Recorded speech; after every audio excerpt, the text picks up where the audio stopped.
Hi అందరికీ. ఈరోజు మా ఇంట్లో ఒక చిన్న టెన్షన్‌తో స్టార్ట్ అయిందనమాట డే. గ్యాస్ సిలిండర్ కనెక్ట్ చేస్తుండే గ్యాస్ అయిపోయిందని చెప్పి ట్రై చేస్తున్నాము. బట్ అది గ్యాస్ వచ్చిన దగ్గర నుండి సిలిండర్ నుంచి స్మెల్ వస్తుంది. అది కంప్లైంట్ ఇస్తే ఏం కాదు, అలానే వస్తది అన్నట్టు చెప్పారు. బట్ మాకు భయమేసి ఇంకా మేము సిలిండర్ బయట పెట్టుకొని కర్రీ స్టార్ట్ చేసాం. కానీ మా అమ్మ ఏదో ట్రై చేసింది గాలి రాకుండా, కానీ అయినా వస్తుందని చెప్పి మళ్ళీ దాన్ని లోపలికి ట్రాన్స్ఫర్ చేసామన్నమాట.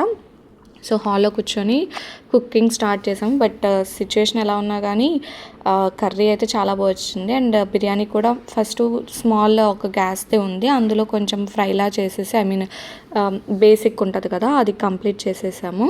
లైక్ ఆనియన్స్, టొమాటో కావాల్సినవన్నీ గీలో వాటిలో ఫ్రై చేస్తాం కదా, చేశాక వాటర్ పోసి బియ్యం పోసి తర్వాత ఈ చికెన్ అయిపోయాక మళ్ళీ గ్యాస్ మీద పెట్టి విజిల్స్ 3 వచ్చాక కట్టేసామన్నమాట.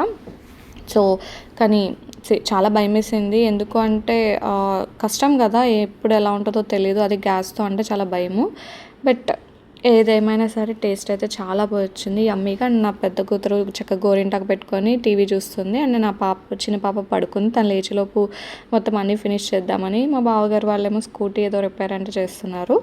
అండ్ మా అమ్మ మాత్రం ఎవరు ఫోన్ చేసినా సరే, ఏ పనిలో ఉన్నా సరే అప్డేట్స్ ఇస్తూ మాట్లాడుతూ ఉందన్నమాట. అది మా అమ్మ స్టైల్. సో అలా కొంచెం టెన్షన్తో స్టార్ట్ అయినా సరే రోజు ఫ్యామిలీతో చక్కగా ఎంజాయ్ చేస్తూ టేస్టీ చికెన్ అండ్ బిర్యానీ కర్రీతో హ్యాపీగా ముగిసింది. సో ఏదేమైనా సరే safety first, family time next, memories for ever అంటారు కదా, అట్లనే జరిగిందనమాట.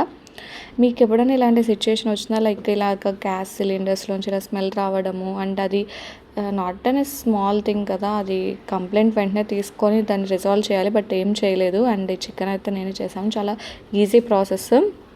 మీరు ఎలా చేస్తారో కూడా కమెంట్ చేయండి. మేమైతే చాలా సింపుల్ చేస్తాం. ఫస్ట్ ఇదివరకు అల్లం వెల్లుల్లి పేస్ట్ వేసాక చికెన్ వేసేవాళ్ళం. బట్ తర్వాత ఏంటంటే అది కింద అడుగంటుపోతుంది అని చెప్పి ఫస్ట్ చికెన్ వేసాక తర్వాత అల్లం వెల్లుల్లి పేస్ట్ వేస్తాం. అంటే అందులో వాటర్ కూడా బయటకు వచ్చాక అయితే బాగుంటుంది కదా అన్నట్టు.